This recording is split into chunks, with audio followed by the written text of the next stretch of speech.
Hello friends, welcome back to my channel Sumi daily blog. কেমন আছো সবাই? আশা করি সকলে খুব ভালো আছো, আর আমরাও খুব ভালো আছি। আজকে 15ই আগস্ট, শুক্রবার, দুপুর এখন 12টার মতো বাজে।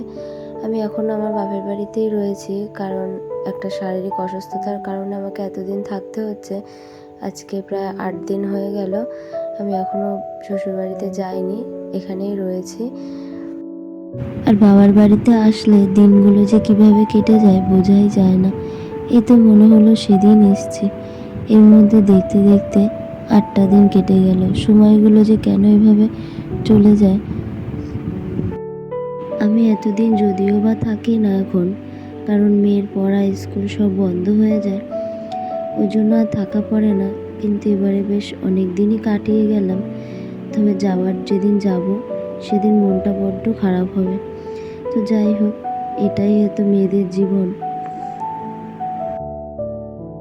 তো যাই হোক, চলো এখন যাব কারখানায়। সেখানে গিয়ে দেখাবো, তোমাদের সাথে শেয়ার করব যে স্প্রে মেশিন দিয়ে কিভাবে লক্ষ্মী গণেশ রং করা হয়।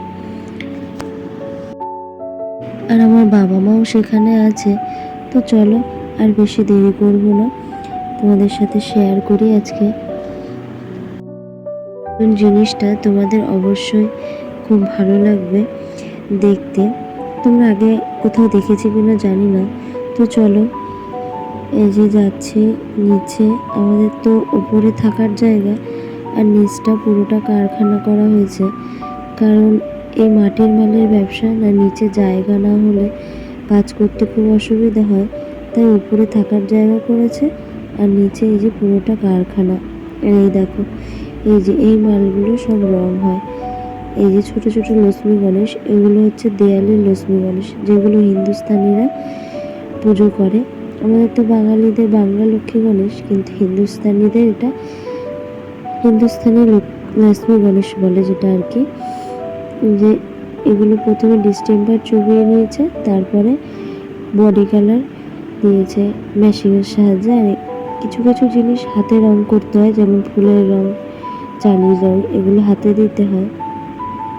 আর এই যে এখানে এই মালগুলো প্রায় কমপ্লিট হয়েছে, আর পদ্মের রংটা বাকি রয়েছে, আর এখানে কাপড়ের রং দিতে বাকি আছে। আর বাদ বাকিটা স্প্রে মেশিনের সাহায্যে করা হয়। তো চলো দেখাই তোমাদেরকে যে স্প্রে মেশিনের সাহায্যে কিভাবে এই সমস্ত ছোট ছোট ঠাকুরগুলো রং করা হয়। আর এই যে এটা হচ্ছে গিয়ে গান মেশিন বলে, এই গান মেশিনের সাহায্যে স্প্রে করা হয়। আর একটা হচ্ছে পেন্সিল মেশিন, ওটা দিয়ে সরু কাজ করা হয় আর কি, গলা, হাতে, পায়ে, এসবের জায়গায় সরু কাজ করা হয়। আর এই যে বাবা এখন একটা ছোট্ট মশারি দিয়ে রংটাকে সেঁকে নিচ্ছে, কারণ ছেঁকে না নিলে না, রঙের ভেতরে যদি কোনো দলা বা কণা থাকে, সেটা মেশিনের মুখে আটকে গেলে আর রংটা পড়তে চায় না, তখন মেশিনটাও নষ্ট হয়ে যায়। তাই বাবা আগে রংটাকে ছেঁকে নিল, তা এখন এটা রং করবে। তো দেখো, এই যে এরকমভাবে রং হয়।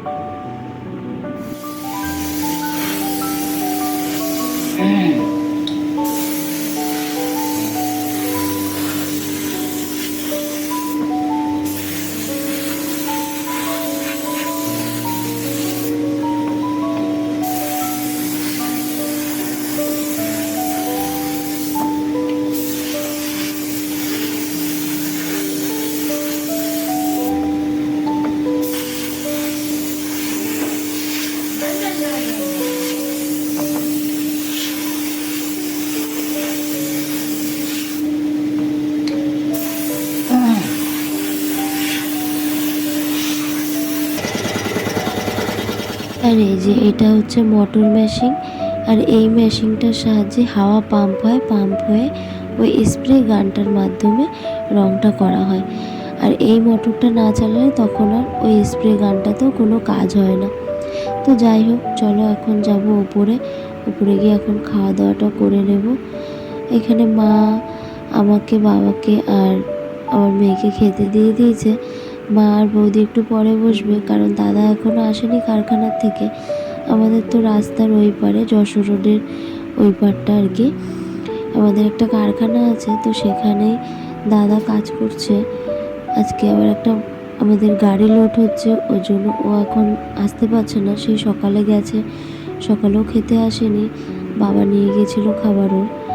আর দুপুরে একটু আসবে দেরি করে, তাই জন্য মা আর বৌদি একটু পরে খেতে বসবে, আমরা খেয়ে নিচ্ছি। কারণ আমরা আবার বিকালে একটু যাব রেস্ট নিয়ে রাস্তার দিকে। তো আজকে দুপুরে লাঞ্চে ছিল আমাদের ফ্রাইড রাইস আর আলুর দম। আর এই যে দুপুরবেলা খাওয়া দাওয়ার পরে একটু বিশ্রাম নিয়ে এখন তৈরি হচ্ছে, যাব একটু রাস্তার দিকে। কারণ কালকে তো জন্মাষ্টমী, আর আজকে সবাই যাবে জল নিয়ে লোকনাথ বাবার মন্দিরে, তো সেটাই দেখতে যাব। প্রত্যেক বছর বিয়ের আগে আমি মায়ের সাথে যেতাম, কিন্তু বিয়ের পরে তো সেরকমভাবে দেখা হয়নি। তাই এবছর যখন এখানে আছি, তাই ভাবছি একবার যাই, দেখে আসি। দেখতে অনুষ্ঠানটা দেখতে খুব ভালো লাগে। অনেক ওখানে ভান্ডারা বসে, প্রায় 6টা-7টা স্টল দেয় সবাই। কেউ খিচুড়ি দিচ্ছে, কেউ লুচি তরকারি, কেউ ফ্রাইড রাইস আলুর দম। দেখতেও খুব সুন্দর লাগে জানো তো। তাই ভাবলাম আমার সকল বন্ধুদের সাথেও এই অনুষ্ঠানটা একটু তোমাদের সাথে শেয়ার করি।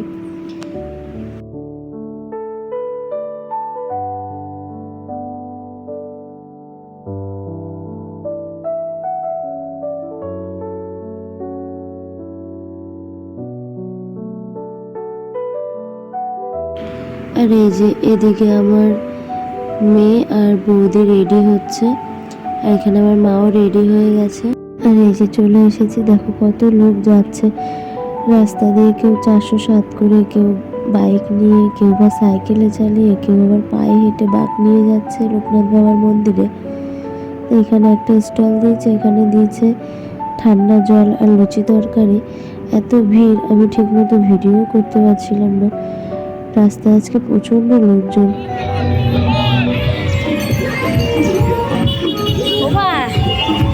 ভিডিওটা করতে হবে। তো চলো, দেখতে দেখতে অনেকটাই রাত হয়ে গেছে, প্রায় 10:30 বাজে। এখন যাই বাড়িতে, বাড়িতে গিয়ে আবার খাওয়া দাওয়া করতে হবে। এখান থেকে ভাবছি একটু প্রসাদ নিয়ে যাব। এই যে ওখানে দিচ্ছে একটু লুচি তরকারি, তো ওখান থেকে একটু লুচি তরকারি নিয়ে যাব। তো চলো এখন বাড়ি যাওয়া যাক। আর এই যে বাড়ি চলে এসেছে, আর বাবা আমাদের জন্য একটু খিচুড়ি এনেছিল, তবে আমি খিচুড়ি খাবো না, আমি লুচি তরকারিটাই খাবো। তো চলো ডিনারটাও তাহলে করে নিই। তো ভিডিওটাও তাহলে এখানে শেষ করছি, দেখা হচ্ছে পরবর্তী একটি ভিডিওতে। ততক্ষণে সবাই ভালো থেকো, সুস্থ থেকো, সাবধানে থেকো। আর আমার এই ব্লগটি কেমন লাগলো অবশ্যই কমেন্টে জানিও। ভালো লাগলে চ্যানেলটিকে লাইক করে সাবস্ক্রাইব করে দিও। টাটা বন্ধুরা।